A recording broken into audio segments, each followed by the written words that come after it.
Sí, el equipo lo necesitaba los 3 puntos, necesitaba empezar a mirar para arriba, necesitaba esa alegría que tú dices y sí, la verdad es que muy contentas y ahora pensar en el Betis que es más importante aún.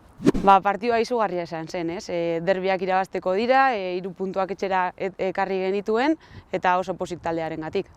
Justo antes de salir al campo nos vino Eri y nos estuvo hablando de que si Azcona tiraba esta línea de fondo, que metiese el pase atrás al punto penalti. La verdad es que cuando le vi correr es que no lo dudé. Dije, voy a hacer un amago que voy al segundo, pero la intención era ir al punto penalti y es que salió redondo. En Anoeta creo que no había marcado en derbis anteriores, pero en Anoeta no. Bai, ematen du indarra, azkenean afrontatzen duzu beste modu batean, asteburu hontako partidua, baina bueno, 3 puntu oso garrantzitsuak dira guretzako eta lortu behar ditugu.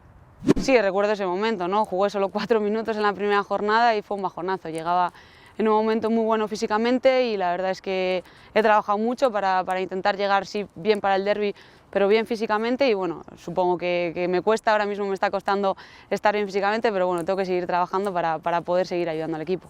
Sí, es muy importante que la gente nos venga a ver, está claro que es un paso adelante que vaya tanta gente a Anoeta, pero la verdad es que la clave es que cada fin de semana los campos se empiecen a llenar, se empiece a visibilizar ese fútbol femenino que la gente está intentando reclamar, sobre todo nosotras las jugadoras, pero está claro que si desde fuera no se hace ese esfuerzo es muy complicado, ¿no? Entonces nosotras animar a todo el mundo que venga cada fin de semana, nosotras vamos a intentar darlo todo y sobre todo este sábado que les necesitamos más que nunca, que son unos puntos muy importantes para nosotras.